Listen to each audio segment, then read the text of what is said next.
Hi, everybody. Dennis Prager here for the final Fireside Chat of the year. For those of you new to the Fireside Chat, every week, and I mean every week, we don't miss, I get a chance to just talk to you about thoughts that I have and then take your own questions. And my sidekick is Otto. Usually his head is toward me. There's no rhyme or reason why it's not this week, but there may be a reason. This is the area he most loves to be rubbed. Is that correct, Otto? The dynamism of his response is just awe-inspiring. So, what do I talk to you about in the final Fireside Chat of the year? What a lousy year 2020 was. No, I decided not to. Actually, I do want to say something about that. I did not allow it to be a terrible year in my own life. I decided from the very beginning to live life as normally as possible. I gathered with friends just as frequently as I have during normal years. I did not allow lockdowns to the extent possible. I still could go for haircuts. I went to what we call a speakeasy, where during Prohibition they had bars open in some way. This is like Prohibition writ large, and like Nancy Pelosi, I went and found a hair salon, as it were, where I could get a haircut. The difference between me and Nancy Pelosi is I publicly announced that I was getting a haircut, and she told people not to get their hair done. That's a very big difference. Be that as it may, I have been blessed with friends who have the same attitude as I do, and I've had a good year in that regard. But America and the world have had a terrible year. I opposed the worldwide lockdown from the very beginning. I got a lot of mockery and derision for it. Doesn't matter to me. I'm just noting it. Sometimes the cure, so to speak, is worse than the disease. This was a perfect example. Hundreds of millions of people are approaching not just poverty, but outright hunger as a result of the collapse of the world economy, completely done not by the pandemic, completely done by politicians' desires to save every life possible. But they don't save every life possible because so many more people have died overdosing on drugs or beginning drugs or getting on drugs who had been sober for years. The number of children abused, the number of partners and spouses abused has increased dramatically during this time. The number of kids with depression is reaching, that's a pandemic. Young people's depression is a pandemic. Of teenagers who were just fine and happy-go-lucky. They're not made to be put into a solitary confinement for a year, and for no good reason. The chances of a 17-year-old dying of COVID are far less than a chance of a 17-year-old dying in a car crash. But we allow 17-year-olds not just to ride, but to drive. So the decisions have been awful. Never in history have entire populations been quarantined. Anyway, just some reflections on the year, which was fine with me and awful for my beloved society and for the world. But I want to talk to you, before I take your questions, about this very famous statement. I mean, you hear it all the time about people who don't believe in God or don't believe in religion. We believe in science. You get a kick out of that line. What does it mean to believe in science? Do you mean you believe the truths that science comes up with? Who doesn't? If you say religious people do not believe in scientific truths, you're making up nonsense. I'm religious. I know vast numbers of religious Jews and Christians. They all believe in the truths of science. Yes, it's true. Some people believe God created the world in 6 24-hour periods. I happen to not give a hoot whether it's 24 hours or 24 million years.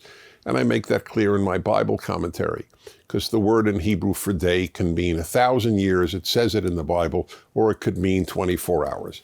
So that's not important. But other than that, whom do you know who's religious, who doesn't believe in scientific truths?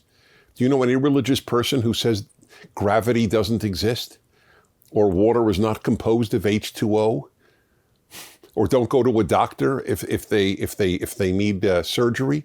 I don't know any. I don't know any. So what does believe in science mean? Since we all believe in the truths of science and we all go for back surgery if we need back surgery, what does it mean? The answer is people don't know what it means, because the truth is it doesn't mean anything else. Do you believe science will lead you to the right decision about good and evil? I don't. Tell me how science tells you to be kind. Tell me how science tells you to save a life. If anything, science, if you want to follow science, it's just follow the Darwinian rule of the survival of the fittest. Do you know, if you follow the science, you don't keep the elderly and infirm alive. It's a waste of time and funds that could be spent on healthier people. In nature, what happens to the elderly, animal, and the infirm? They're eaten. I saw this in Africa. I've been on 4 safaris, and it was revelatory to me when I saw how the weakest of the gazelles was simply eaten by the lion. The lion would pick out the weakest of the gazelles. If you follow science, you let the weak die. Science doesn't tell you to be kind or compassionate or even build a hospital. It doesn't do any of these things. Follow the science. You know who followed science? The Nazi Dr. Mengele. He followed the science, and he took human beings and used them as guinea pigs in scientific experiments. This sadist, this butcher, this diabolical human being, he followed science. And so did the German Medical Association during the Holocaust. They endorsed the experiments on human beings. I don't follow the science to learn anything about life. Science doesn't give me wisdom. Science doesn't give me morality. Science doesn't give me compassion. Science has its role. Exactly. You want to know how to build a vaccine or an atom bomb? Science is your vehicle. But it doesn't tell you when to use the atom bomb. It only tells you how to build one. So I don't trust people who just believe in science, because I don't trust your understanding of good and evil. Where do you get it from? Science? Science doesn't teach you that. So just thought I'd offer that as a thought. We believe in science. What does that even mean? And by the way, the people who say it don't even mean it. They really believe in science? Thousands of scientists said it was unhealthy to demonstrate during the pandemic, right? Unhealthy, too many people congregating together. But then they started demonstrating in the thousands against racism or alleged racism. And then they said, oh, that's healthy. That's right. Look it up. Thousands of scientists said, oh no, there are health benefits to demonstrating against racism. So people who say believe in science, what they really mean is they believe in the scientists they agree with. That's all they mean. The best example is hydroxychloroquine. Many scientists believe that this would have saved 100,000 lives in America and probably hundreds of thousands all over the world if used early enough when a person is positive for COVID. Hydroxychloroquine and zinc.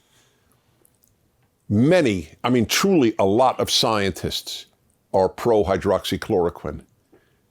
And there's no danger to it, essentially. The thing has been around over a half a century. Millions of people have taken it constantly. It's as safe as drug as exists. So which science do you believe? The scientists that say, yes, you can save massive numbers of lives if you, in fact, take it early? Or those who say, oh, no, don't take it. The FDA doesn't approve its use in early stages of COVID. So you're not following the science if you're against hydroxychloroquine. You're following the scientists you agree with. I follow the science, and I take hydroxychloroquine and zinc and ivermectin too. So you're fooling yourself if you say follow the science. It means follow the scientists you agree with. Do you follow the scientists who say that men give birth? Is that science? Tell me, is that science? Men give birth. Is that a scientifically accurate statement? Of course not. You know how many scientists now say men give birth? All who are woke. They don't follow science, they follow wokeitude. So, some thoughts on follow the science. All right, let's go to your questions here. And we begin with Hi, my name's Azalea. I'm 17 and I'm from Chicago, Illinois. My question is, reflecting upon this year, Dennis, do you have any advice that you learned in 2020 that we should bring into this new year? Oh boy. Well, ironically, I just actually addressed some of them. I'll give you one immediately. One immediately. You have a choice in life. Is the purpose of life to live, or is the purpose of life to live fully? That's the question. An animal's life, the purpose of an animal's life is to live. They have no interest in living fully. They don't have such a concept. We do. We're not animals. So the people who have spent the year afraid and hidden from life and not been with friends and not had a Thanksgiving or a Christmas with family or friends. I'm not talking about the highly vulnerable. That's a completely separate issue. I fully understand it. But for the vast majority of people, do you know, I'm not a big fan. Even when I was in high school, I wasn't a big fan of big parties. I like to talk to people, one-on-one and, have fun with a bunch of people that I knew. But it doesn't matter. I'm only mentioning this. I am such a big fan of kids having parties because they're saying to society, hello, we're 21 years old. We want to live. We don't want to hide from life on the unbelievably slim chance that we'll die. The chance of a 21-year-old dying of COVID is so minuscule as to be pointless to even talk about. So one of the biggest lessons must be that you live life. I'll give you an example because, the motto, another great motto is better safe than sorry. For years, I'll tell you how many years, about 25. I've been broadcasting 35, so maybe 35 years. So I would often mention or occasionally mention, I'm going to Israel for a visit because I get very inspired going to Israel. I've been there about 25 times. And people would call up and say, Dennis, boy, would I love to visit the Holy Land and see Israel, but I'm waiting till it's safe. And I always used to say to people, I just came back. It's safe. It's not perfectly safe, but the chance that you will be blown up by an Arab terrorist is very, very small. In fact, I feel safer in Israel than in parts of Manhattan. Which is true, by the way. That's not an exaggeration. Or parts of Philadelphia. That was for my younger son's sake. And, wherever it might be. And so people who said, I'll go to Israel when it's safe, never went. In the meantime, I take a trip of people, of my listeners, to Israel every 2 years. And 500 come with me. And for most of them, it is the most wonderful trip of their life. And then they go back and go, thank God I wasn't paralyzed by fear. That's the big lesson from the year. Don't be paralyzed by fear, which means don't let the press, don't let the media, who are utterly and totally irresponsible. There's no redeeming factor to the mainstream media. Don't let them lead you by the nose and, in this case, frighten you. I don't know why they have such an agenda of fear, but they do.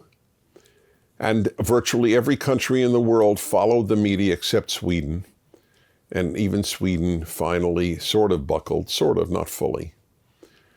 So, yes, I often mention that, you know what God tells the human being, what God tells people the most in the Bible? Do not fear.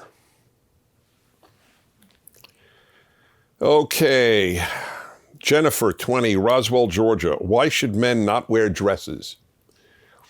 So this is a very important question, actually. And I'll answer with a question, and then I'll answer with an answer.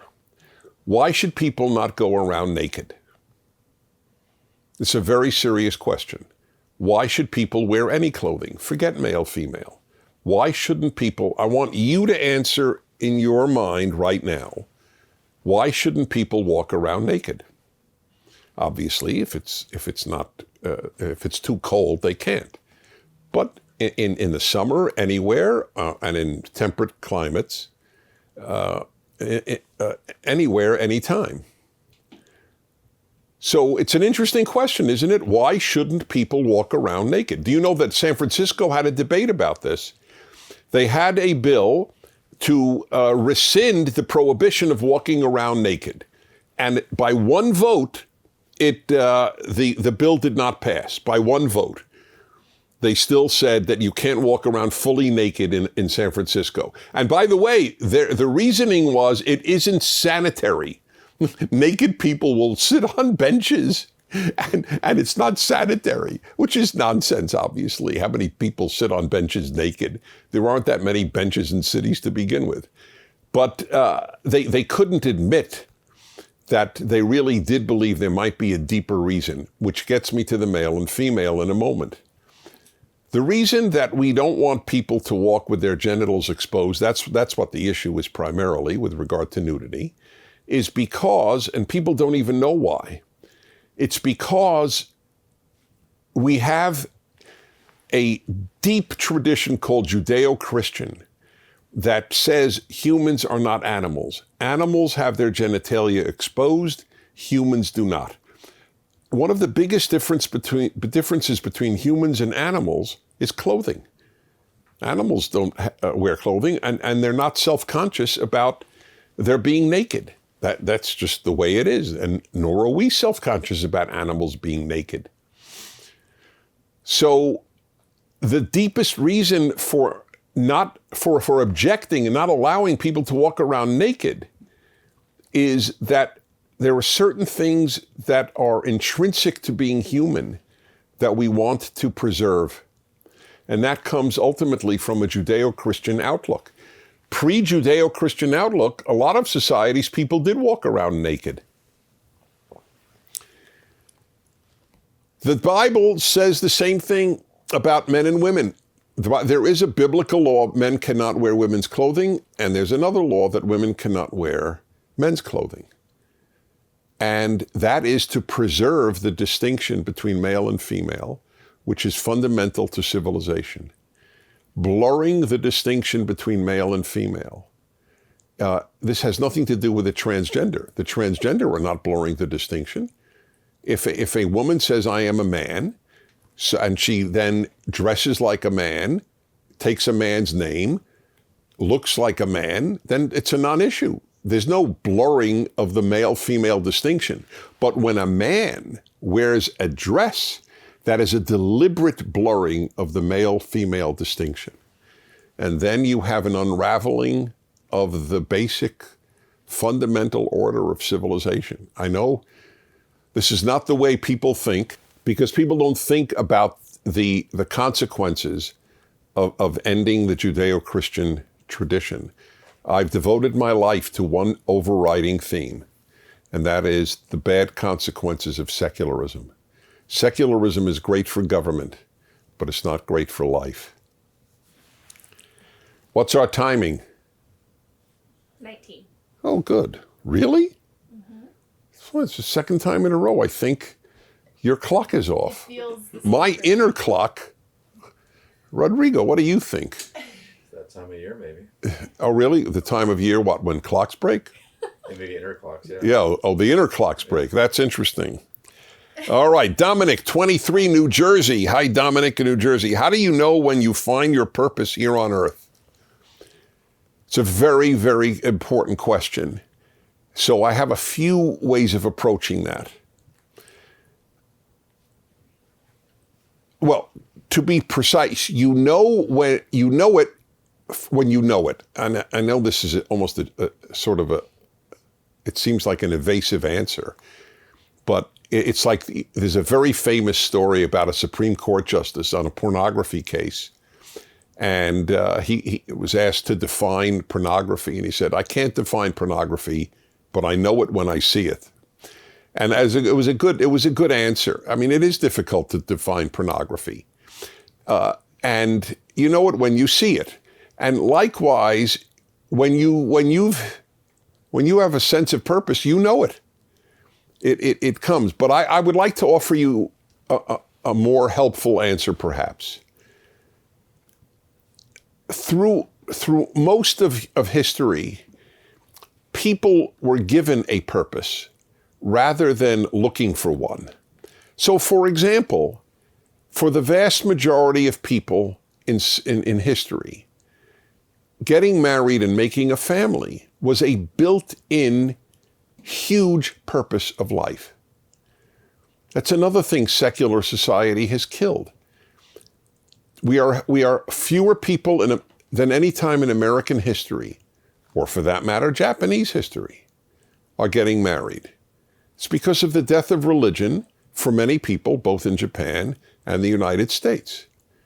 And so when you don't believe that there is purpose in getting married and making a family, you're really on the big quest for purpose.